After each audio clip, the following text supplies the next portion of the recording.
Bonjour et bienvenue dans ce nouvel épisode du podcast Paroles de Druide. Je suis Christophe Rousseau, votre co-hôte, et je suis toujours très heureux de retrouver ma druidesse préférée, Joël. Bonjour Joël, comment vas-tu? Coucou Christophe, bonjour tout le monde. Moi, je vais super bien et j'espère que toi aussi Christophe et que vous tous aussi. Bien oui, oui, oui, c'est la plateforme. On est toujours très content de se retrouver et toujours très heureux de pouvoir partager un moment avec vous toutes et tous. Et puis ce qu'on va faire aujourd'hui, c'est qu'alors déjà, il y a un lien avec l'épisode de la semaine dernière. Donc si vous n'avez pas écouté l'épisode sur les 3 mondes, où on parle de 4 mondes, heu, déjà pour embrouiller tout le monde, si vous je vous conseille de les écouter d'écouter cet épisode, pardon, parce que, ça sera plus facile de comprendre ce dont on va parler aujourd'hui, mais on peut l'écouter après aussi, ça marche, hein. C'est pas un problème. Parce qu'aujourd'hui, on va parler des 3 mondes, donc qui sont en fait 4, mais peu importe. Et on va parler du moyen de voyager entre ces mondes. Mmh. Ce véhicule fantastique, on l'a tous. Mmh. Ce n'est pas une Et non, substance. ce n'est pas une substance. Mmh. On n'a pas besoin de consommer quoi que ce soit. Mmh. On n'a pas besoin d'essence, d'énergie. Ça demande rien, Mmh. puisque ça se passe pendant notre sommeil. Et je parle évidemment des rêves. Les rêves dans le druidisme, c'est très important, et on va essayer de partager un peu avec ça avec vous.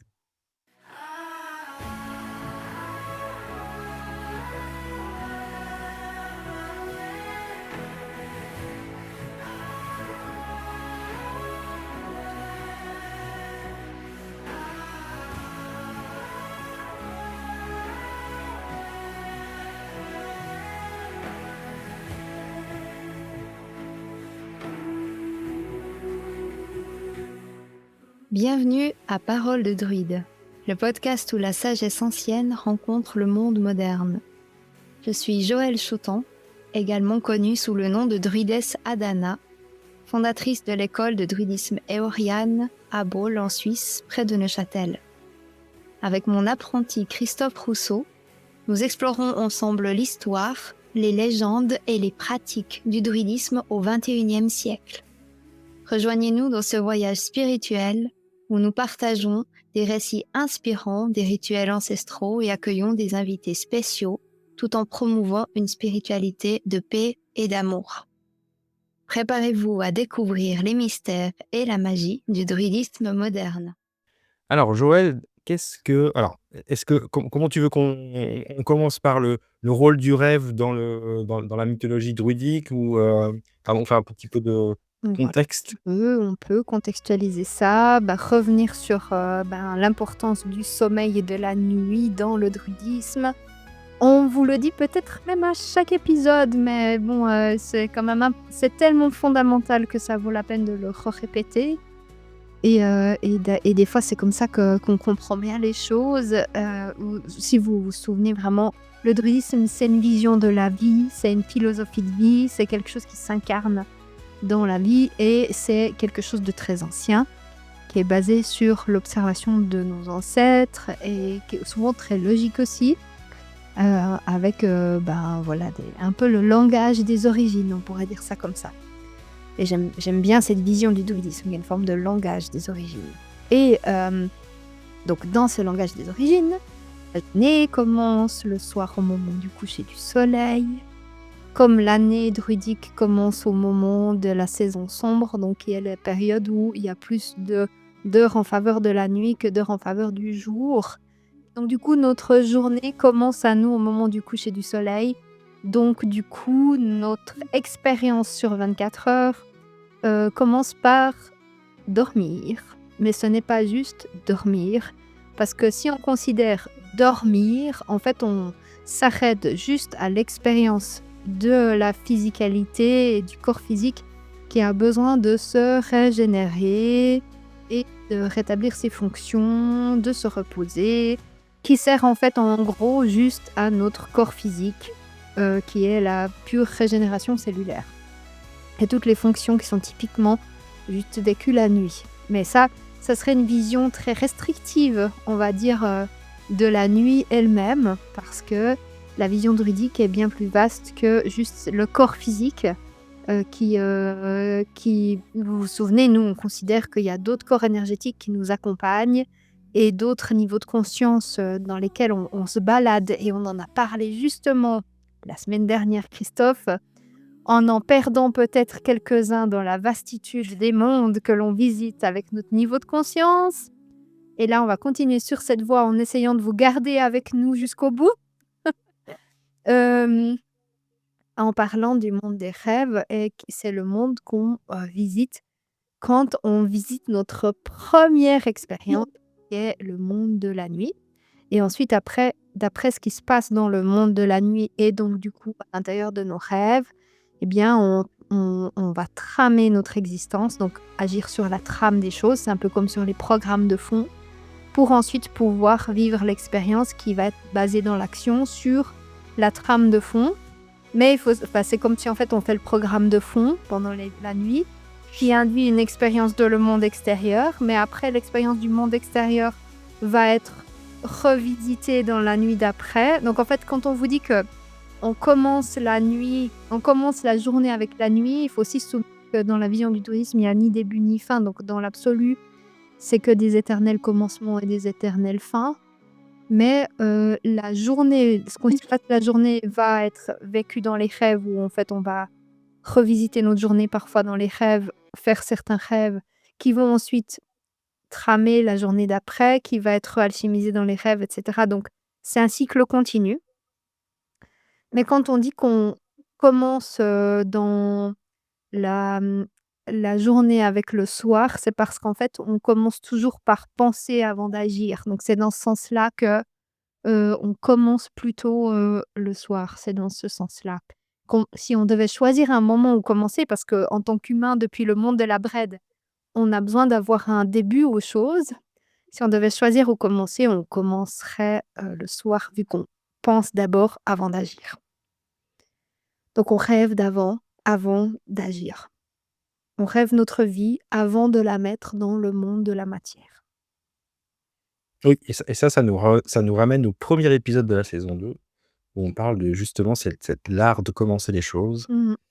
et ça commence en effet par le rêve. Mmh. Et le rêve, on peut alors comme je disais tout à l'heure, c'est un moyen de voyager dans les différents mondes, et justement, ça permet de voyager, mais avec un objectif très différent en fonction du monde qu'on va visiter. Oui.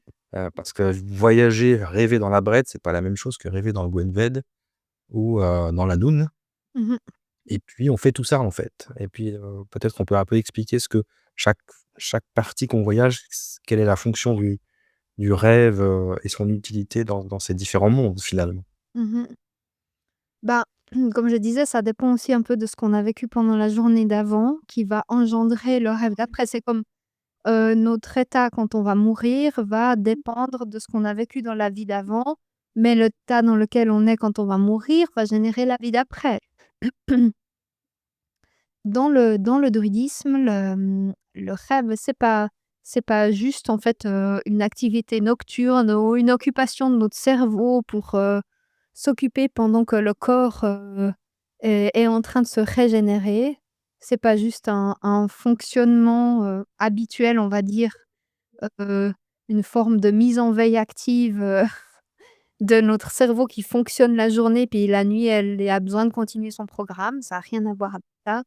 Dans la vision druidique, comme dans d'autres traditions aussi, le rêve est vraiment une forme de langage de l'âme qui sert, comme tu l'as exprimé, de passage entre les mondes et de pont entre les mondes. Et selon, ce qu'on aura vécu pendant la journée, la texture de ce qu'on a vécu pendant la journée, et surtout dans quel monde ça s'est exprimé dans notre journée, on va avoir des rêves différents. Par exemple, dans le rêve en abrède, ce rêve, il permet de digérer l'expérience, d'intégrer la matière vécue, les émotions et les apprentissages. Donc, les rêves en abrède, les rêves qui viennent du monde de la brède, donc les ponts que l'on crée avec la brède, c'est vraiment des rêves souvent assez concrets sur le monde de la matière, sur des interactions qu'on a eues avec des gens, des choses qui ont besoin de se clore, on revit un peu des fois des dialogues, des choses comme ça. Ça, c'est vraiment le monde concret de la brède, des rêves qui vont être, plutôt dans le côté un peu, pragmatique, d'échange, voilà, qui une sorte de continuité du quotidien qu'on peut avoir vécu, des expériences du quotidien, des choses comme ça. Ça, c'est, en fait, quand, notre monde des rêves continue de s'exprimer à partir de la brède. Mais on peut aller visiter avec notre conscience d'autres mondes dans le monde des rêves. Vu que le monde des rêves sert de pont entre les mondes et de moyen de voyager entre les mondes, et bien, du coup, on peut aller visiter d'autres mondes depuis le monde des rêves. Il faut vous imaginer, quand on rêve, on, quitte notre conscience dans le corps et on va basculer notre conscience dans un autre corps énergétique, dans un autre corps, un autre véhicule qui nous permet de voyager dans, différents mondes et donc là, dans le monde de la matière, pour faire fonctionner notre véhicule physique et bien, du coup, on va avoir, 95 de notre conscience. Là, maintenant, typiquement, je suis plutôt dans mon conscience de l'esprit parce que je vous parle, mais et je suis concentrée. Je suis moins consciente de mon corps, mais sinon, normalement, de manière générale, on est pas mal conscient de notre corps physique, si on est un peu corporalisé et donc du coup, on est à 95 de notre conscience dans le monde du corps physique ou le monde de la matière et quand on dort, on quitte cette conscience et on bascule cette conscience et on va rejoindre en fait, notre conscience, elle va basculer dans un autre corps et nous permettre de voyager avec cet autre corps. Ce qui fait qu'il y a des gens qui arrivent aussi même à faire du voyage astral dans le monde des rêves plus facilement que de décrocher depuis le monde de la matière. C'est plus compliqué. On a besoin d'être dans un état modifié de conscience, c'est qu'en fait, on quitte la fréquence du corps physique, on va dans un autre état de fréquence qui nous permet de voyager ailleurs. Et cet état de fréquence, il nous permet de voyager dans plein de choses différentes et d'avoir des intuitions et de recevoir des messages. On peut le faire depuis le monde de la matière, mais c'est plus compliqué parce que dans les stimuli de la matière, tout le temps à nous ancrer ici. Tandis que quand on est dans le monde du sommeil, ben, en fait, le corps est en fonctionnement, genre, il est en pilote automatique, il vit tout seul sa vie. Bah, nous, ça nous permet, d'aller, en tant que conducteur de notre navire, «C'est bon là, le programme jusqu'à demain 8 heures, tout est établi, je sais exactement l'itinéraire» et ben, on peut aller, vaquer à nos occupations, le bateau continue sa route tout seul. Bah, c'est un petit peu la même chose, dans le monde des rêves. Ce qui fait qu'on peut aller visiter d'autres mondes. Et donc du coup, en effet, on va rêver, on va tenter de rêver en conscience. Alors ça, c'est aussi tout un art. C'est de rester suffisamment conscient du monde dans lequel on se trouve et l'art d'ensuite, ça sera de réussir à ramener l'information jusque dans le monde de la matière qui lui est encore une autre fréquence et ça peut en fait perdre sa substance au fur et à mesure que ça revient jusque dans le monde de la matière. Ce qui fait qu'on ne peut ne pas se souvenir. C'est pas qu'on l'a pas vécu, parce qu'on l'a vécu, mais c'est juste en fait que la fréquence entre le monde des rêves et le corps est tellement différente que l'élastique ou le pont entre les 2 n'est pas utilisable ou trop différent ou on n'a pas eu l'habitude de l'utiliser et donc du coup, on n'arrive pas à ramener l'information, on n'arrive pas à s'en souvenir. Mais Ouais, souvent, quand on vient de se réveiller, on s'en souvient encore un petit peu parce qu'on est à cheval entre les mondes et puis plus on avance dans la journée, plus on va dans la routine et moins on s'en souvient parce qu'en fait, on perd cette substance et cette texture, hein. ouais, puis ça, on l'a tous expérimenté, hein, au réveil, on se dit: «Je sais que j'ai rêvé» et on est même sûr de savoir de quoi on a rêvé, puis 2 secondes après, ça va très vite, Mmh. c'est parti. Ouais. Puis ça, c'est pour ça que on conseille beaucoup de noter, ses rêves dès qu'on peut ou si on se réveille au milieu de la nuit, dès qu'on peut noter parce qu'en effet, ça s'évanouit très vite et après c'est un exercice de pouvoir, on s'entraîne à se rappeler, hein, et cetera. Mais c'est exactement le phénomène que tu décris, voire tout le monde l'a vécu, hein, je pense que vous l'avez tous vécu. Heu, les et les gens qui disent d'ailleurs qu'ils ne rêvent pas, c'est bien sûr qu'ils rêvent, c'est juste que eux, il y a zéro connexion entre l'état éveillé et l'état endormi, Mmh. heu, dans la mémoire. J'allais dire dans le cerveau, mais ça c'est pas ça se passe pas là comme on le croit, hein, ça se passe ailleurs, mais ça, c'est un autre sujet. Donc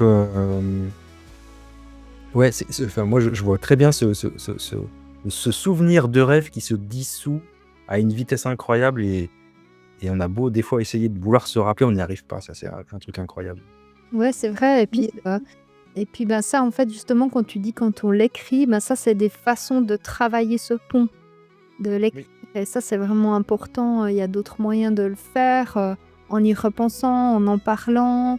Moi, je vais le mettre en vocal, comme ça, je me souviens, je Et vais le raconter en vocal parce que j'ai pas forcément le temps d'écrire le matin, mais au moins il est raconté en vocal et après je peux le réécouter et le réécrire et ça me revient. Mais c'est oui, comme si c'est le on mode perd d'écoute. la texture. Mmh. Ouais. Mais l'écriture est bien parce qu'elle passe par le corps et donc du coup elle est importante aussi. Quand on rêve depuis la Noun donc c'est un monde que l'on visite. Je vous invite de nouveau à regarder l'épisode d'avant pour, en savoir plus pour la Noun. Ça ouvre les portes du profond, là où les archétypes, les ancêtres et les mémoires se manifestent sous forme de symboles. Donc quand on rêve avec notre niveau de conscience qui est dans la Noun, on va visiter des choses très initiatriques, très profondes, avec ben, des messages d'émotions, de choses fortes qui vont chercher à venir se transformer et qui vont aller chercher un peu nos forces et nos puissances profondes, qui vont chercher à se manifester à nous et à se montrer. On peut avoir des rêves puissants sur des changements de direction, des messages des guides, on peut avoir plein de choses comme ça depuis, le monde de la Noun. C'est un monde intéressant à rêver, mais qui est très intense, qui va être moins factuel que dans la Brède. Quand on rêve dans la Brède, on est plus dans du factuel, dans du contenu, du quotidien. Les personnes qu'on côtoie en Abrède, c'est souvent des personnes qu'on connaît, qu'on a vues dans notre vie de tous les jours, tandis qu'en Hanoun, ça peut être des forces primordiales. On peut rêver de loups, moi je rêvais souvent de serpents qui venaient, de choses comme ça. Ça, c'est des rêves typiques de l'Hanoun. Ouais, on est plus dans des choses symboliques, bon, voilà, si on se réveille et puis qu'on sait qu'on est arrivé d'un truc, qu'on comprend rien, que c'est bizarre, en général, c'est souvent ça. Mmh. C'est des grands rêves de transformation, qui nous demandent justement de libérer des choses profondes ou de réactiver des forces profondes en nous, profondément enfouies. Donc les portes du profond. Et là, il y a un gardien spécifique pour ces portes, je vous en parle après, parce qu'on a des gardiens dans les portes des rêves. Et le troisième monde que l'on peut c'est le monde du Gwenved, qui est le monde où en fait il transmet la lumière de l'inspiration, la guidance et la vision claire.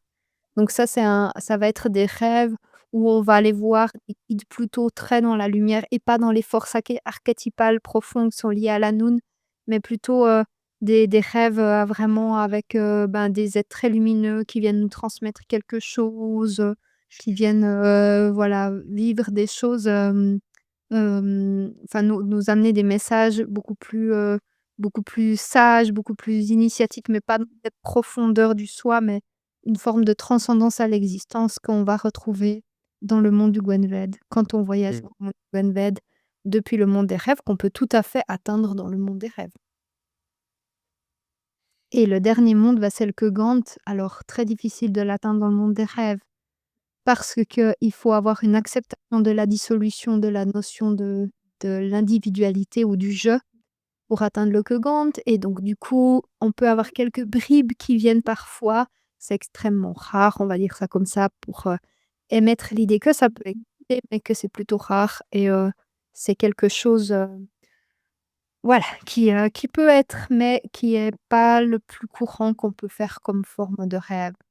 Et donc du coup, ces rêves vont ramener une consistance, un contenu informationnel, moi j'aime bien l'appeler comme ça, qui va, tramer, donc sous forme la notion de trame, la vie, pardon, lapsus, la la journée d'après et cetera et c'est comme ça toutes les nuits.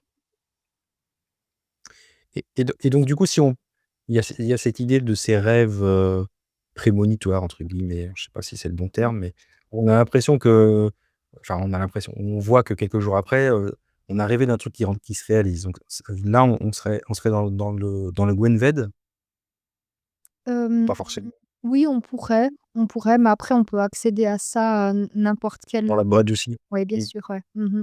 mmh. Vu que c'est du contenu informationnel et c'est, une notion de possible et donc cette notion de possible, elle peut être, renfermée dans chacun des mondes. Ouais, J'entends une question sous-jacente, je ne sais pas lequel d'entre vous se pose cette question, mais il y a la question de dire: «Est-ce que on peut ne pas rêver?» Dans le monde de la nuit, est-ce qu'on peut ne pas rêver? Alors, oui, il y a des périodes où notre état de conscience, il est en lien, du coup, avec le monde de la matière, la brède pure et notre conscience reste consciente de la brède, du corps qui dort et donc du coup, notre conscience, malgré le fait qu'il y a un état d'endormissement, elle peut très bien être en lien avec, le corps physique qui se régénère et accompagner ces processus, malgré qu'on est dans un état de «je dors», bien sûr. Mmh. Donc, il y a pas, du rêve constant chez tout le monde pendant toute la nuit. Mais, moi je sais typiquement qu'à peine je m'endors, je rêve.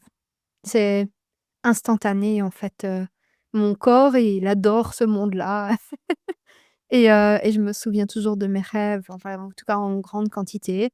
Après je sais que, quand, ben, pendant longtemps j'ai fait énormément de cauchemars. Parce que j'avais tellement de choses à libérer dans mes anciennes vies et dans dans mes mémoires, dans mes contenus informationnels divers et variés, que ça soit dans mes vies passées, que dans mon transgénérationnel, que dans ma petite enfance et tout ça, que, ben, en fait, j'ai fait énormément de cauchemars parce que dans le monde de la brède, dans le monde de tous les jours, j'avais pas vraiment d'espace pour m'occuper de tout ça. Mais dans la nuit, du coup, ça sortait en disant: «Ah, il y a ce dossier, il y a ce dossier, il y a ce dossier». Et aussi parce que, la plupart de mes rêves n'étaient pas en lien forcément avec des choses qui étaient traitables. Typiquement, je rêvais énormément de certaines forces de la nature qui n'existent pas en Suisse ou de choses très anciennes qui ne sont plus d'actualité et donc du coup, ces rêves, ils avaient besoin d'être manifestés dans le monde onirique parce qu'en fait, ils avaient pas d'occasion de se manifester dans le monde, de la matière, du quotidien, en gros, quoi. J'habite pas à Oui. côté d'un volcan, donc mes rêves de volcan qui étaient très récurrents, ben, du coup, ils avaient pas d'occasion d'être vécus. Donc cette information, je la traitais, du coup, dans le monde des rêves jusqu'à ce que je m'en occupe, que je prenne soin d'elle, que je prenne vraiment conscience que le monde des rêves, il fallait que j'en prenne soin, que je le traite, dans la guérison comme je m'accompagne dans la vie du quotidien et quand j'ai des processus à gérer dans mon quotidien et ben, du coup, j'ai compris que le monde des rêves, je devais m'en occuper de la même manière, que je pouvais pas juste dire: «Oh mais c'est un rêve». C'est un contenu informationnel dont il faut s'occuper, en fait et je m'en occupe de la même manière. Je vais faire une libération de trauma de la même manière. Mmh.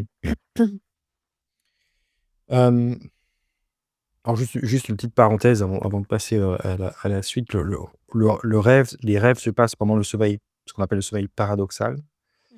Donc on est tous sujets à ces périodes parce que c'est vraiment un moment où le corps, est totalement paralysé et je dis ça parce que ça se passe pendant ce moment-là où on a les yeux qui peuvent bouger très, très vite là, sous les paupières. On appelle ça le REM, c'est Mmh. un nom de groupe Rapid Eye Movement.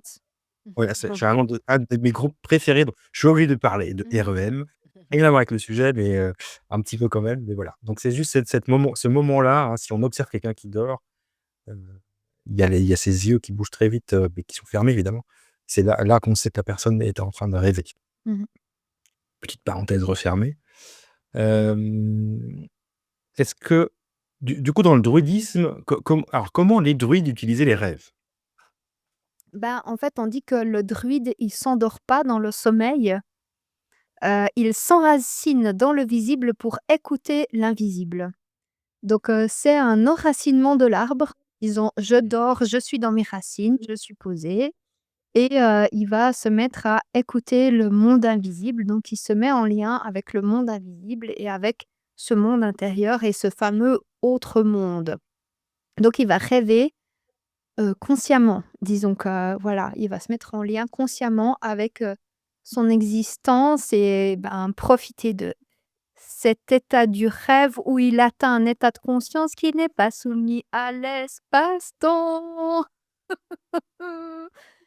Promis, je fais pas On long, mais on y revient, mais on va devoir faire un épisode sur ce sujet, je sais pas, mais bon. et donc du coup, dans le monde des rêves, on peut passer une vie entière à étudier sous un chêne avec un vieux druide, qui nous enseigne plein de trucs et on a l'impression d'avoir vécu une vie entière dans le monde des rêves alors qu'on a fait qu'une nuit. Parce qu'il y a pas d'espace-temps, mais ceci est une petite parenthèse qui valait quand même la peine d'être précisée aussi. Et donc, le monde des rêves est soumis aux archétypes. Donc on en avait parlé avec, les différents archétypes et forces primordiales qui sont représentés sous forme de dieux et de déesses qui, proviennent du Gwenved, mais qui s'expriment dans les différents mondes selon ce qu'ils ont besoin, de gardienner. Donc, pour le monde de l'Anun, qui, je vous rappelle, amène des rêves très profonds, transcendantaux et qui vont chercher un peu des forces primordiales à l'intérieur de nous. Le dieu qui gouverne le monde de l'Anun, c'est Ahraun. Ça s'écrit A-R-A-W-N et Ahraun, il gouverne le monde les mondes des rêves de l'Anun. On dit que c'est le seigneur de l'Anun, c'est le gardien du seuil. Il est souvent représenté comme un dieu avec une grande cape sombre à l'entrée d'un arbre et il va, accompagner la descente, des âmes dans les profondeurs des racines de l'arbre. Donc c'est un peu le gardien des profondeurs.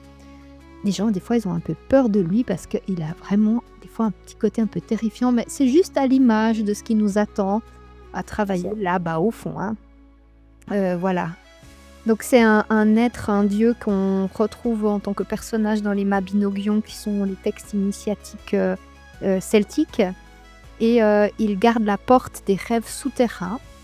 Où on rencontre les ancêtres, les ombres, les animaux de pouvoir, entre autres. Les rêves qui sont gardiennés par Ahraun sont vraiment des grands rêves de transformation profonde à l'intérieur de nous. Donc c'est lui qui nous accompagne en tant que déité pour descendre là-dedans. Ce que j'entends par « il nous accompagne en tant que déité », ça veut dire que c'est une force qui vient avec nous, qui nous accompagne dans la descente.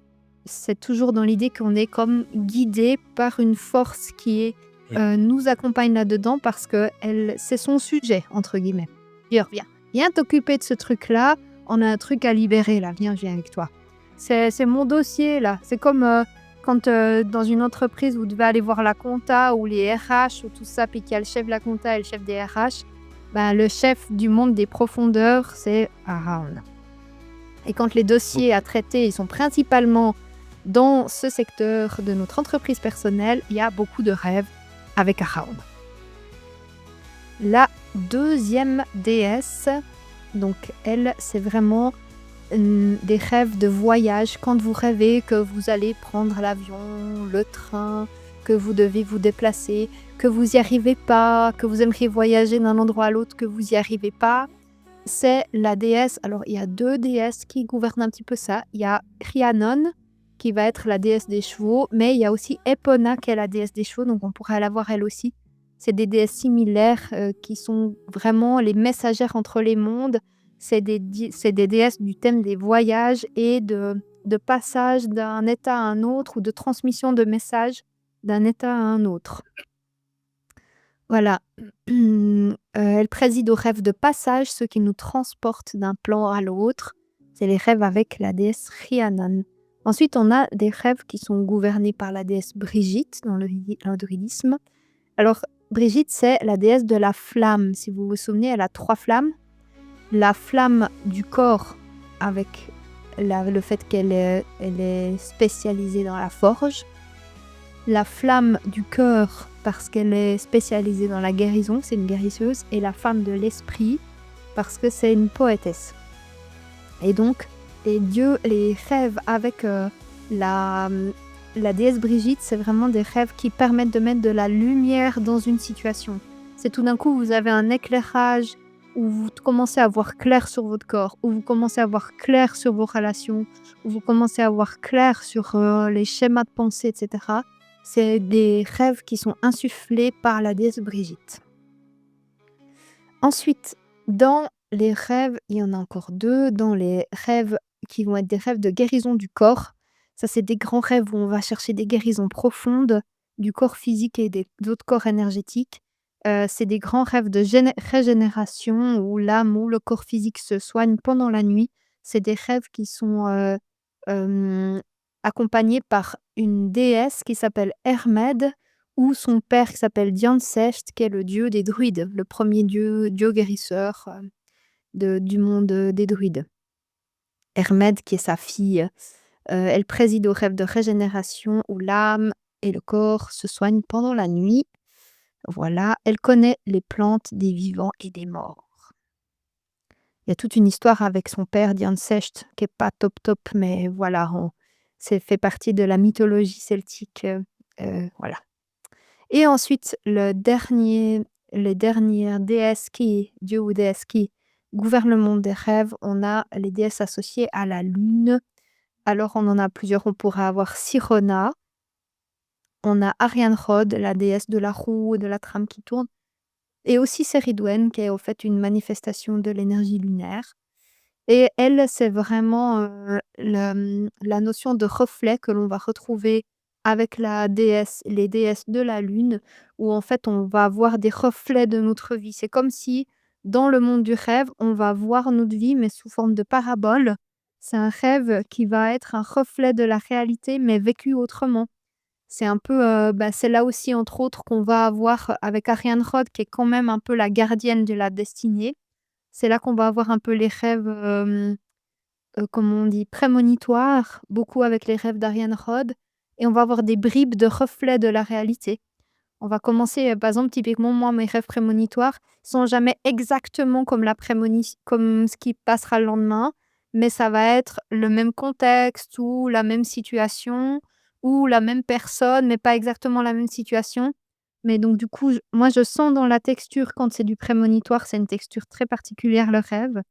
C'est une teinte comme ça, où il y a un goût, c'est assez bizarre, mais quand j'associe au sens, ça a vraiment une texture spéciale. Je sens que c'est du prémonitoire et après je me dis: «Tiens, est-ce que ça va arriver? On va voir». Puis ça arrive toujours à un moment ou à un autre, mais pas toujours comme je m'y attendrais. Donc voilà pour la notion des rêves prémonitoires, plutôt avec les rêves lunaires, avec les déesses de la lune, Sirona, Arianrhod ou Ceridwen, gardienne de ces rêves-là. Et Donc voilà, on a un peu des dieux et déesses qui gouvernent qui accompagnent dans le monde des rêves, comme ça on n'y descend pas seul. C'est quand même spécial, hein. ouais, Et ouais, c'est clair. il y avait aussi des fois, tu sais, la peur des gens qui disent: «Mais quand je rêve, j'ai peur de pas retourner dans mon corps. Voilà, qu'est-ce qui se passe quand je rêve?» Alors de manière générale, comme notre âme fait un pacte avec notre corps physique au moment où, elle fait alliance quand il y a le moment de la conception. Et bien, du coup, cette alliance est extrêmement forte, ce qui fait que même si qu'on n'est plus qu'à 99,9 enfin même 0,1 plutôt, conscient de notre corps physique et que tout le reste est en train de vivre un rêve initiatique incroyable, guidé par l'un des dieux ou des déesses, il reste quand même toujours ce 0,1 qui fait que ce corps est à nous. Ce corps est en lien avec, cette, conscience-là et c'est cette conscience qui expérimente ce véhicule. Donc il y a vraiment des gros, enfin des systèmes de protection et de gardiennage qui normalement ne sont pas défaillants, mais qui peuvent l'être, heu, si par exemple on dort, mais qu'on a, pris, certaines substances en fait qui, enlèvent une forme de vigilance. Donc en fait, en gros, le danger, si les gens ont peur des parasitages, parce que c'est souvent un petit peu ça qui vient en avant, et bah, évitez de vous endormir en étant bourré ou en ayant consommé des drogues.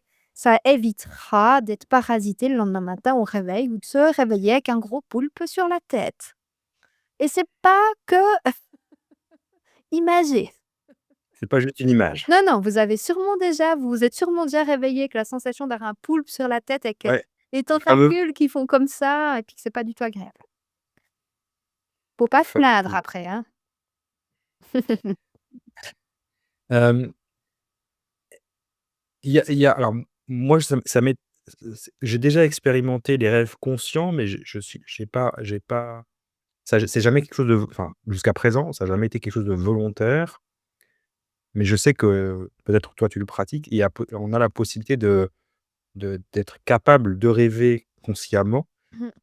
et c'est une magnifique expérience pour ceux qui l'ont pas vécu franchement. Le moment où on rêve, on se rend compte qu'on rêve et donc on peut commencer à jouer dans notre rêve. Mmh. C'est un truc de fou. Franchement, moi, je trouve ça fantastique et ça m'est arrivé quelques fois, mais ça m'arrive pas souvent. Est-ce qu'il y a une «recette» entre guillemets, en tout cas, est-ce qu'il y a une façon de se préparer à ça et de pouvoir rêver consciemment?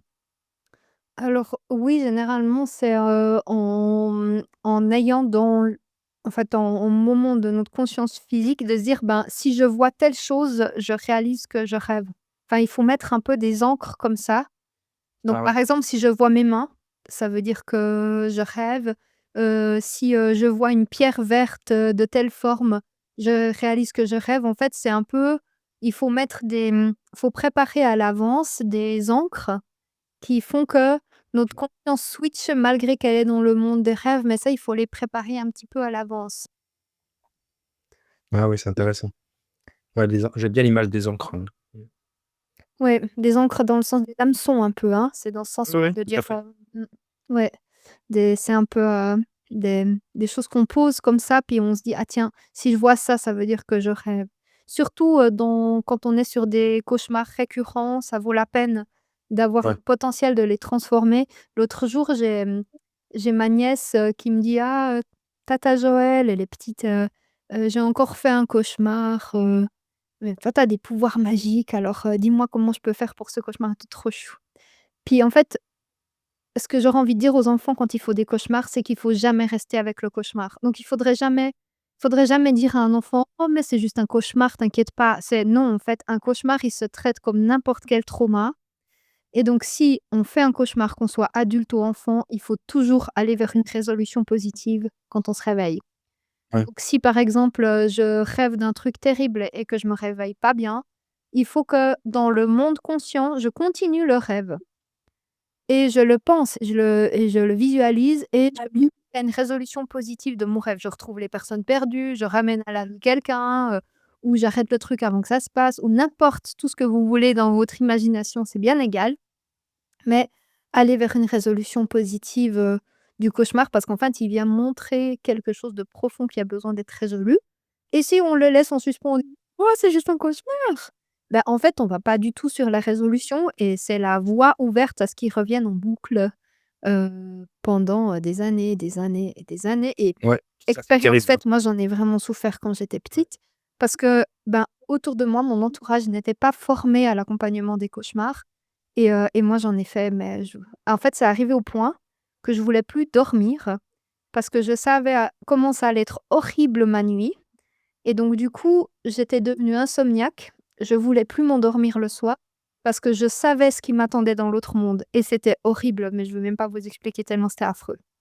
Donc ça, j'avais plus envie du tout, d'aller voir ces mondes-là. Je préférais vivre dans le monde, réel qui était vachement plus en paix. Mais en fait, ça révélait juste mon contenu et mon contenu qui avait besoin d'être en paix, ben, heureusement qu'il venait pas jusque dans le monde de la matière parce que j'aurais pas voulu vivre ça. Il a sagement attendu dans le monde des rêves jusqu'à ce que je m'en occupe et oh merci. Alors c'est marrant que tu dis ça parce que j'ai vécu la même chose. Tu Je sais plus à quel âge j'avais exactement, mais je sais pas, peut-être 10 ans, quelque chose comme ça, où je faisais des rêves, des cauchemars du coup récurrents. Et je suis arrivé à un point où je voulais plus dormir, hein. Mmh. Je vraiment je comprends exactement ce que tu dis.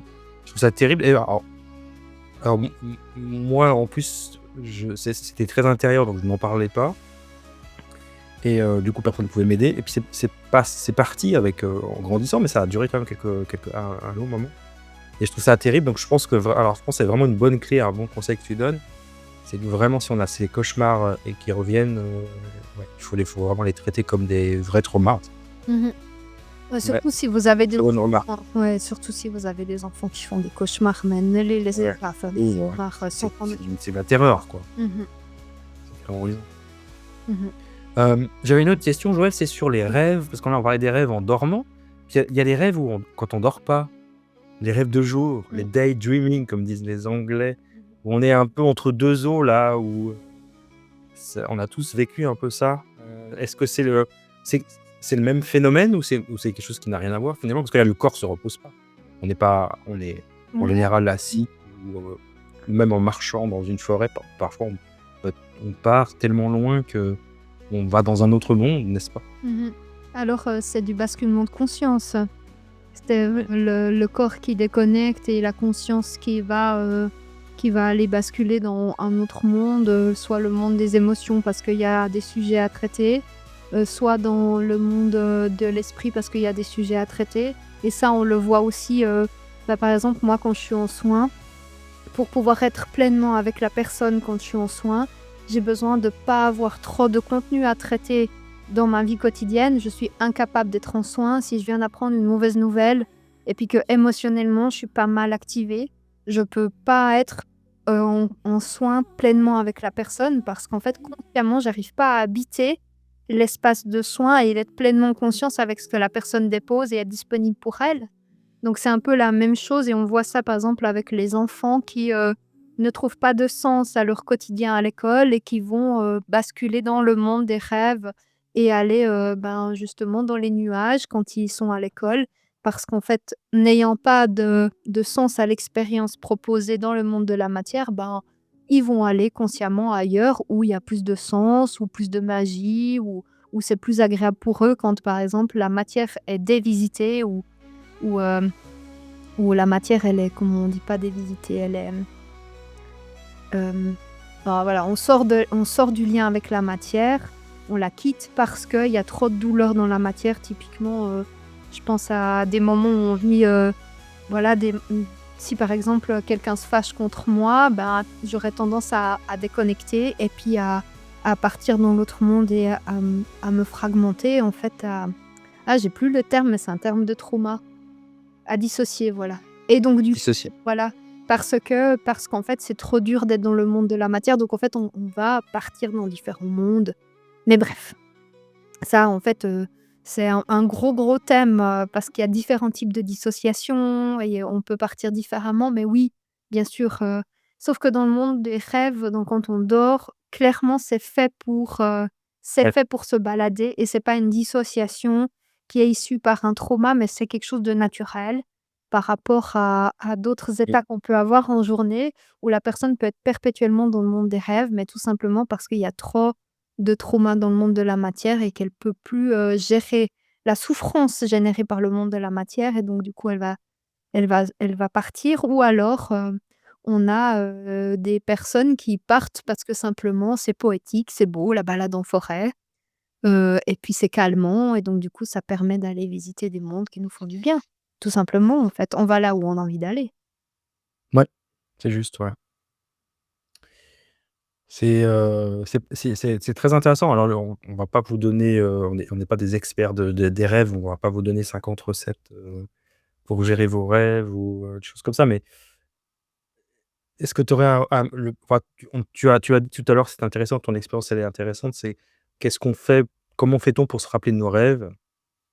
Et moi je parlais d'écrire, toi tu parlais d'enregistrer, c'est une bonne idée aussi parce que forcément le matin des fois, on a plus vite le téléphone à côté, on peut enregistrer plus facilement. Mais c'est ça, hein, c'est le enfin je pense qu'il y a pas 50 façons de faire, c'est d'enregistrer d'une manière ou d'une autre, le rêve dès qu'on peut, Mmh mh. avant que ce fil se Mmh. dissolve. Et puis plus on le fait, plus on le pratique et plus c'est facile en fait, c'est juste, hein, C'est c'est ça. une vraie pratique en fait. C'est ça et puis ça nous permet de nous entraîner à nous souvenir et à créer les ponts entre l'état de veille et l'état d'éveil et la notion aussi de pratiquer ça, c'est aussi que, on va devenir conscient de ce qui se passe quand on est en train de dormir, qui est quand Ouais. même un monde intéressant à habiter parce qu'on peut y vivre tellement de choses et c'est un monde de guérison incroyable et de connaissance de soi immense. Donc de pouvoir, être conscient de cet état-là, c'est aussi se préparer au moment de la mort. Parce que quand on va mourir, on va perdre complètement le lien avec le monde physique et on va basculer complètement dans cet état de conscience-là et donc du coup, d'être, «prêt» entre guillemets en s'étant entraîné, dans le monde quotidien. J'avais lu un livre de bouddhisme tibétain qui disait que l'être humain qui n'est pas conscient quand il rêve, comment est-ce qu'il va être conscient quand il est mort? Alors c'est pas tout à fait le même état parce qu'on est en état de bascule complet quand on meurt. Donc du coup, on a vraiment conscience de ce qui se vit. Mais pour pouvoir être conscient avec toute la palette, et les agissements possibles qu'on peut avoir, c'est quand même bien d'être préparé et en fait, on est dans une société où on nous apprend plus à rêver et pourtant, ça, on le trouve dans toutes les autres traditions, entre autres dans le druidisme, le rêve est hyper important et ça fait partie intégrante de la «journée» entre guillemets, mais de la journée dans le sens 24 heures, ça fait partie en fait de l'expérience. Le monde des rêves, c'est pas juste, j'ai vécu ma journée, ça y est, je dors, en mode, off, tu vois? Comme ça, stand-by, pendant, un certain nombre d'heures et ensuite après pouf, on revient à l'état, de réveil et voilà, je trouve que c'est important de prendre soin de ce monde-là et surtout de le valoriser et de, gérer aussi ce qui s'y passe, enfin de prendre soin de ce qui s'y passe. Oui, Moi, j'accompagne volontiers les gens en libération de trauma par rapport à des rêves et si vous avez des questions, ça, vous savez que je suis aussi, thérapeute, donc si vous avez des choses que vous aimeriez travailler sur ce monde-là ou si vous avez des choses que vous aimeriez un peu plus aller voir comment vous pourriez agir, on peut sans autre regarder ça dans un espace de soins ou de coaching. très bien. Merci pour ça. On va arriver au bout de cet épisode intéressant et je rebondis juste sur ce que je disais juste avant, c'est qu'on passe un tiers de notre vie à dormir Ouais. quand même. Mmh. Mmh Donc mh. ça serait bien qu'on en profite de ça. Enfin, on sait que c'est utile et c'est pas juste je repose ma machine mécanique, et il y a autre chose qui se passe. Donc un tiers de sa vie, autant la rendre utile parce que après il y en a qui décident de moins dormir, mais ça c'est un autre sujet. Je conseille pas forcément moi. Je trouve que le sommeil, ça fait quand même partie des choses qui c'est un vrai bonheur quand on a la possibilité de bien dormir dans un endroit confortable, rassurant, en sécurité. Donc un tiers de sa vie, et dans ce tiers, il y a X de rêves Qui sont hors espace-temps. qui sont hors espace-temps. Donc c'est plus qu'un Elle tiers. a elle insiste, je sens qu'elle veut faire un épisode, Joël, sur l'espace-temps et je me demande si on va pas inviter un philosophe. Je dis Oui, ça ça pourrait et être rien. bien. Oh my god, ça va être quelque chose alors. Et je pense qu'on va lancer l'invitation et ça va être, fantastique. Est-ce qu'on n'aurait pas une jolie triade, pour finir ce magnifique épisode sur les rêves? Oui, avec plaisir. 3 portes de la conscience. La matière où l'on vit et apprend, la lumière où l'on comprend et se souvient, le rêve où les mondes se rencontrent et se parlent. Je le refais. 3 portes de la conscience. 3 portes de la conscience. La matière où l'on vit et apprend, la lumière où l'on comprend et se souvient, le rêve où les mondes se rencontrent et se parlent. Mmh. Toujours aussi, ces triades sont toujours aussi inspirantes. Mmh. Pour la petite histoire, dans notre, parcours, éorial, il y a un moment où on part bivouaquer, je raconte pas plus. On a quand même passé plus de 2 heures sur une seule triade avec ce fameux philosophe Oui. dont je tairai le nom. Donc non, ça et c'était une triade comme celle-ci, enfin, je veux dire, elle était pas plus spécifique, hein, on peut passer un long moment sur ces triades, elles sont super intéressantes, Mmh. vraiment. Je vous encourage à les noter et à y réfléchir de votre côté et à échanger sur les commentaires de la chaîne pour, pour partager ce que ça vous fait, ce que ça vous fait ressentir et comment vous les interprétez et comment vous les recevez. Bah, oui et puis j'en profite pour dire que lire une triade avant de s'endormir, c'est teinté, ça bon, c'est comme enfin, c'est pour moi, c'est vraiment de mettre un contenu informationnel avec lequel on bascule dans l'autre monde. Ouais. Donc aussi ce à quoi on pense avant de s'endormir, si on fait une méditation ou si on pense à une triade ou si on génère déjà un début de rêve, eh bien, ce contenu informationnel fait que quand on bascule, ben, on va souvent aller dans le contenu informationnel qu'on a déjà engendré, vu que voilà, vous voyez comment ça continue et donc du Mmh. coup, ça peut être une Juste. bonne façon d'aller dans des mondes que l'on se souhaite. Par exemple, vous pourriez, moi, j'aimais beaucoup aller, par exemple, quand j'avais besoin de vacances, je pensais à une destination avant de m'endormir pour que quand je m'endorme, j'y aille, je puisse y aller directement et puis profiter d'un bon bain chaud quelque part en Islande, par exemple, ou d'autres endroits. Ce qui me permet, en fait, de générer le voyage et ça aussi, c'est d'être acteur de ce moment de transition en prenant soin. Voilà. Mmh. Mmh. Mmh. Merveilleux. Donc les triades à 11 heures du soir ou minuit après une longue marche, c'est une chose, mais Ouais. surtout quand on en débat pendant 2 heures, mais c'est aussi une façon de s'endormir avec un contenu intéressant. Tout à fait juste. Merci beaucoup Joël pour, un épisode encore passionnant. On vous souhaite une belle semaine à toutes et à tous et puis on se retrouve, la semaine prochaine pour de nouvelles aventures. Oui, à bientôt. Moi, je vais vous revoir et puis bonne nuit et bons rêves. Bons rêves, c'est ça, faites de beaux rêves, on peut le dire. Faites de beaux rêves. Dans les bois anciens où les ombres dansent, le druide marche avec élégance, avec des murmures doux et feuilles enlacées. Il tisse les sorts de la terre enchantée. Ah ouais, ah ouais, ouais. Le chêne et le frêne, ces sacrés amis, révèlent les secrets bien enfouis à la clairière sous la lune et collines ensoleillées. Ils chantent des mots qui font plier la destinée. Ah ouais, ah ouais, ouais, ouais. La forêt respire à chaque souffle de vent, en harmonie avec les arbres d'antan. Le cœur du druide, sauvage et libre, garde les mystères de la nature vibrants et vifs. Ah ouais,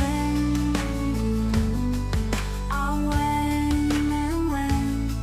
Les rivières chantent leurs douces mélodies, accompagnant le druide dans sa rêverie. Les étoiles veillent, les pierres murmurent, les secrets du monde, il les déchiffre et capture. Ah ouais, ah ouais, ouais. Parmi les fougères et les herbes hautes, le druide écoute les murmures de l'écho. La sagesse ancienne coulant ses veines, comme la pluie douce qui apaise les plaines. Ah ouais, ah ouais, ouais. Il connaît le langage des bêtes et des plantes, chaque créature, chaque branche dansante. Il protège la forêt avec un amour sincère, écoutant les appels de la terre et de l'air. Ah ouais, ah ouais, ouais. Avec des runes gravées sur son bâton de chêne, il trace des cercles sacrés loin des peines. Les esprits anciens répondent à son appel, guidant ses pas dans ce monde éternel. Ah ouais, ah ouais, ouais. La lumière du matin perce la canopée, révélant un monde où magie et vie sont mêlées. Le druide continue son chemin en silence, gardien des forêts de la sagesse et de la bienveillance. Ah ouais, ah ouais, ouais. Ainsi sous le ciel étoilé où le soleil doré, le druide veille fidèle à sa destinée. Dans chaque feuille, chaque goutte de rosée, les secrets du druide demeurent à jamais gardés. Ah ouais, ah ouais, ouais. Ah ouais.